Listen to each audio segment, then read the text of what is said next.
Here in Washington, the non-profit network, the Council of Women World Leaders, may be the most exclusive women's club in the world. Its 49 members are current and former women presidents and prime ministers. Former United States Congresswoman Jane Harman runs the council at the Woodrow Wilson International Center for Scholars. Since 1960, there have been over 50 women democratically elected to head countries.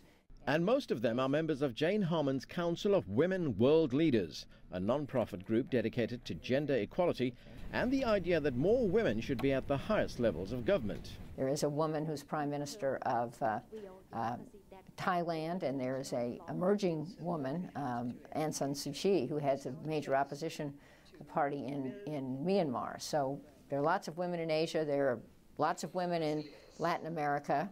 The largest country there, Brazil, is headed by a woman, and Argentina, I think, which is second largest, is also headed by a woman. This is a good epidemic. It's a trend that Harman wants to promote. The first thing is role models. I mean, women have to see that this can happen. Starting in public service and then getting elected to a legislature prepares women for bigger roles, and it gets men used to women in leadership.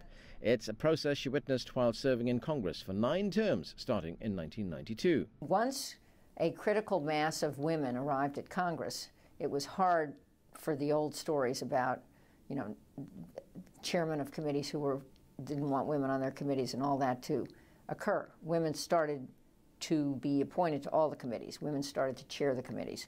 And now in Congress, I think it's unusual to see no women on a committee or in a room making decisions. That's a good thing. That's a sea change. No matter where, Harman says women can make a big contribution. Women are obviously more than 50% of our population. That makes us more than 50% of the talent pool. And it is not just politically incorrect, but it is dumb not to give women a chance to compete for any job, anywhere. And so we're trying to help with that. Anand Naidu, CCTV, Washington.